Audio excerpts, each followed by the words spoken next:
A gente recebe aqui agora para falar um pouco mais sobre eleições venezuelanas a doutora Carolina da Silva Pedroso, professora de Relações Internacionais da Unifesp. Professora, seja muito bem-vinda, que bom conversar contigo aqui no nosso jornal, obrigado pela tua disponibilidade. Já te pergunto, quais são os elementos que a gente teria à nossa disposição para confiar que aquilo que for decidido pelo povo venezuelano será relatado também nas urnas? Boa noite, Evandro. Boa noite a todos que nos acompanham. Um prazer estar aqui para elucidar um pouco, esse cenário que é tão complexo para nós, observando a distância e ao mesmo tempo que diz respeito um pouco sobre nós, né? Tá na nossa vizinhança, enfim. Então, nos interessa muito saber como as coisas acontecem por lá. Eu diria que a principal dificuldade hoje na Venezuela é a gente saber, e isso amanhã vai ser um dia exatamente decisivo por isso, é saber o quanto as pessoas estão dispostas, se sentindo seguras para efetivamente chegarem no domingo e irem votar. Né? Muito se fala de fraude, né? Nos últimos tempos, a possibilidade de se o Maduro ganhar vai ser via fraude. A verdade é que não existem comprovações e não existem elementos que estão disponíveis, né, que nos levam a crer que o sistema eleitoral em si seja fraudável. Em que sentido? Lá eles usam os dois sistemas paralelos, né, a urna eletrônica e a urna física.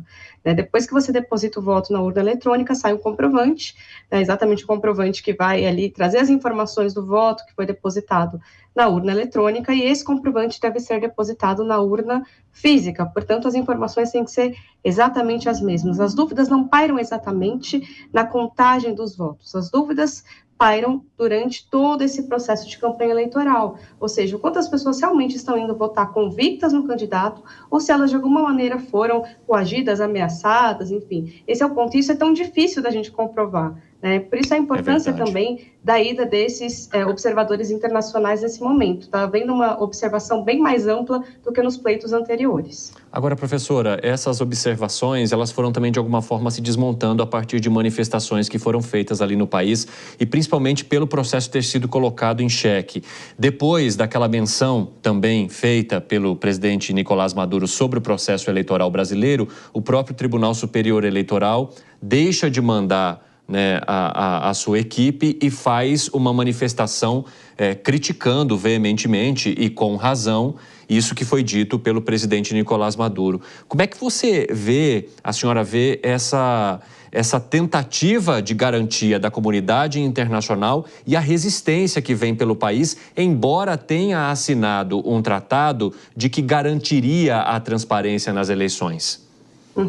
De que garantiria transparência e reconheceria os resultados das urnas, né? Isso é bem importante também de salientar. Todas as partes envolvidas no processo, em tese, estão comprometidas com esses dois objetivos, com a transparência e com os resultados.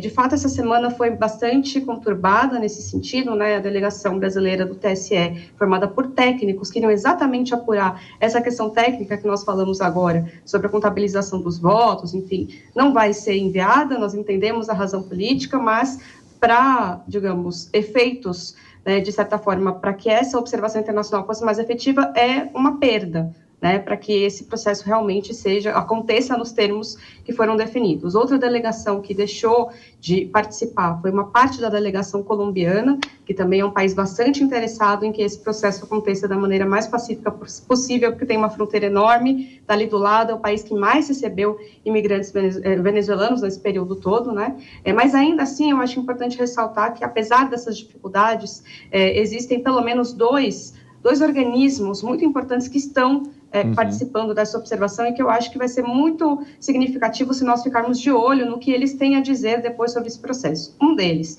são os especialistas das Nações Unidas que acompanham diversos pleitos mundo afora. Eles não costumam divulgar publicamente os resultados dos seus relatórios, mas esses relatórios são importantes para embasar a visão da própria organização sobre o grau de democracia dos países no mundo. Esse relatório vai direto para as mãos do Antônio Guterres, que é o secretário-geral das Nações Unidas. E a segunda organização, que eu acho que essa sim vai divulgar de maneira mais clara o que vai observar na Venezuela, é o Centro Carter. É um centro dos Estados Unidos que observa eleições no mundo inteiro de bastante prestígio e que até 2012 considerava que as eleições na Venezuela não eram problemáticas, e coincide exatamente com a ascensão do Maduro em 2013, Então, desde 2013, eles já não consideram o sistema eleitoral lá tão liso, né, tão limpo, tão idôneo. Então, é muito importante a participação do Centro Carter e eu acho que vai valer a pena para nós aqui observarmos o que eles têm a dizer sobre esse processo. Isso é interessante porque os integrantes do Centro Carter estão na agenda de compromissos de Celso Amorim, né, o assessor especial para assuntos internacionais do governo federal. Eu quero abrir um espaço aqui também, professora, para o nosso comentarista Diego Tavares. Ele quer fazer uma pergunta. Vai lá, Tavares. Professora Carolina, muito boa noite, um prazer conversar com você. O Celso Amorim, nosso representante na Venezuela para acompanhar as eleições, grande guru da diplomacia brasileira, foi inclusive o criador do termo Sul Global, para atribuir ao então presidente Lula, nos seus primeiros mandatos, como a imagem, né, de um líder desse espaço geográfico. Enfim, está lá acompanhando as eleições. Eu quero saber, na tua avaliação, sobre a tua perspectiva como uma especialista, quais seriam as consequências para o Brasil caso Maduro não reconheça o resultado eleitoral, algo que eu acredito que é o que se encaminha para acontecer, haja vista, como eu disse aqui no começo do jornal, nunca na história do mundo uma ditadura foi deposta pelo voto popular. Quais seriam as consequências para o Brasil que afiançou as eleições na Venezuela, através do Acordo de Barbados, que foi citado pelo Cine? Como fica a nossa imagem perante o mundo, caso isso aconteça? Olá, Diego, boa noite, obrigada pela pergunta. Sem dúvidas, a presença do Celso Amorim acho que vai ser determinante para os rumos que o Brasil vai tomar daqui para frente, de domingo em diante, né, dos resultados que vão sair no domingo.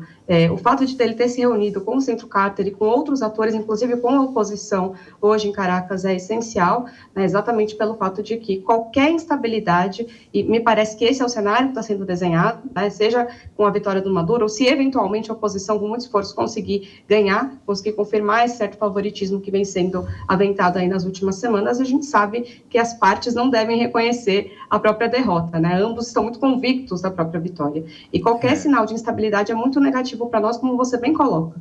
Seja pela imagem internacional do Brasil, né, o governo Lula tem uma característica de um grande protagonismo nos fóruns globais, então isso, de certa forma, pode trazer um questionamento para esse protagonismo. Quer dizer, como é que a gente quer opinar sobre a guerra na Ucrânia se a gente não consegue resolver um problema aqui no nosso entorno regional? E, da mesma forma, traz um problema diretamente para nós, brasileiros. A gente sabe que qualquer piora na situação política e econômica na Venezuela repercute em nós, nas nossas fronteiras. Não é à toa também que as Forças Armadas ali foram acionadas para a região da fronteira.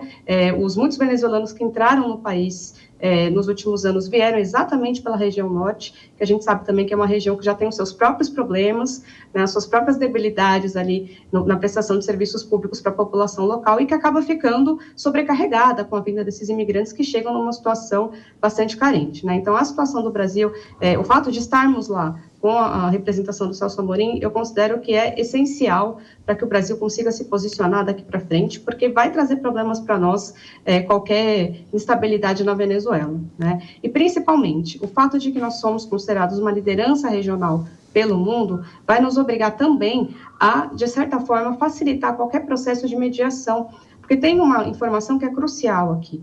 A eleição acontece amanhã, mas a posse só aconteceria em janeiro de 2025. Isso que eu ia te perguntar. Então, é um longo processo, né? Um processo que já está tenso agora, vocês imaginem, durante 6 meses. 6 meses é um mundo na Venezuela, né? 6 meses atrás a gente não sabia quem ia ser o candidato de oposição, né? Então, assim, vai ser muito importante para o Brasil. Eu acho que essa conversa com o Centro Carter, com a oposição, de certa forma também nos credibiliza frente aos diferentes atores que podem servir para uma futura mesa de negociação, para a gente evitar realmente que a coisa escalhe aqui do nosso lado. Eu tocaria nesse ponto com você, professor, até para saber, caso Maduro perca as eleições e, de fato, a oposição assuma este cargo e passe por esse período de transição, o que poderia ou teria de acontecer com Maduro? Porque também existe um clamor da população, de parte da população, que entende que entrou numa situação crítica por causa de uma gestão de Maduro, de um certo sentimento de vingança, de justiça, de punição a esse homem que colocou a nação venezuelana naquela situação, na visão de quem o quer derrotado. E o que aconteceria com ele, né? O que precisaria ser feito? Ele necessitaria de um asilo? Seria necessário algum tipo de anistia para que a política pudesse ter uma condução mais pacífica dentro do que é possível se falar em paz na Venezuela hoje? Como é que a senhora analisa esse cenário? É uma das possibilidades que está se desenhando, né? Inclusive, eu comentei aqui, né, o Brasil deixou de enviar uma parte da observação internacional, a Colômbia também, e isso é muito ruim, porque o Gustavo Petro era exatamente um dos líderes que nos últimos meses está muito preocupado com esse cenário pós-eleitoral.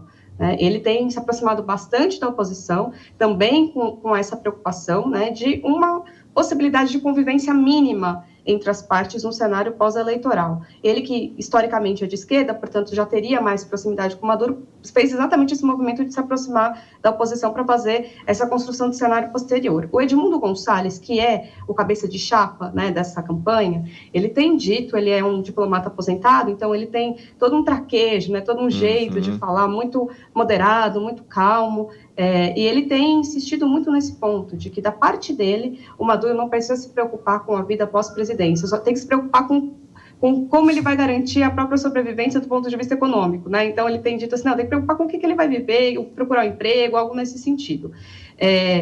Pode parecer um discurso conciliatório, mas eu acho importante para nós aqui no Brasil observarmos quem está, de fato, liderando esse processo político, porque o Edmundo Gonçalves, na verdade, é um candidato tampão.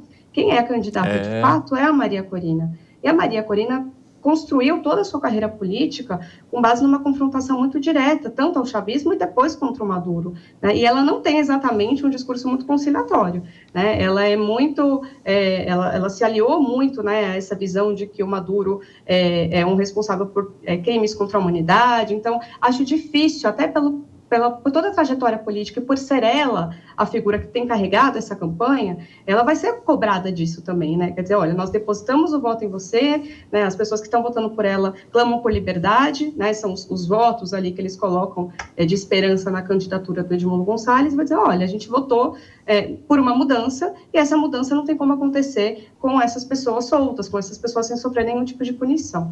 Além da questão interna, tem a questão internacional. O Maduro também está sofrendo uma série de denúncias em tribunais internacionais. Então, eu acho que isso que nos ajuda a compreender por que o cenário lá pode se tornar tão sombrio, porque, em última análise, a gente está falando da sobrevivência política desses dois polos. Tavares, você tem mais alguma pergunta para a professora? Sim, tenho sim. Professora Carolina, nesse cenário no qual nós vemos que as eleições na Venezuela, em que pese aconteçam agora nesse próximo domingo, estejam contaminadas pelo processo que foi como um todo viciado, como você disse, a Maria Corina foi impedida, lá atrás o próprio Juan Guaidó, que foi reconhecido como líder da Venezuela por diversos outros países, teve que também deixar o país por pressão política. Você acha que, de certa forma, isso fomenta esse clima ruidoso que vai culminar nessa instabilidade após o período eleitoral?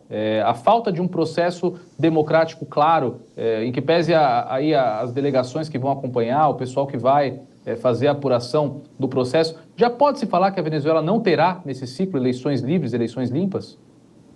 É difícil, né? Porque a gente precisa pensar se as pessoas vão ter a liberdade para sair das suas casas e colocar o voto na urna. Isso vai ser decisivo. Domingo realmente vai ser o dia decisivo para a gente ter certeza que, apesar de todos os problemas que aconteceram ao longo do processo, as pessoas ainda assim, de certa forma, têm a esperança e a possibilidade de tentar mudar a situação da Venezuela pela via eleitoral. É o que se espera, né? E, de novo, né? Apesar dos observadores internacionais só observarem o processo, eles vão passar essas informações para os seus países, e isso vai ter uma forte repercussão nas respectivas opiniões públicas. E a gente sabe que a comunidade internacional também tem um peso importante, né? Se eventualmente Maduro passar por cima disso, enfim, for eleito e ainda houver dúvidas sobre a legitimidade dele, a gente sabe que isso traz problemas diretos, né? Tem as sanções que são impostas contra a economia, são as sanções que são impostas contra ele, contra a sua cúpula, então ele não teria vida fácil, digamos assim, né? Se fosse reeleito sob essas condições, né, que estão sendo colocadas. Professora Carolina Silva Pedroso, eu agradeço muito, a gente conversaria por muito mais tempo aqui com a senhora, mas o nosso tempo está chegando ao fim, então eu agradeço e digo que as portas estão sempre abertas. Até a próxima. Muito obrigada. Até mais. Um grande abraço, bom fim de semana. Obrigado, Tavares.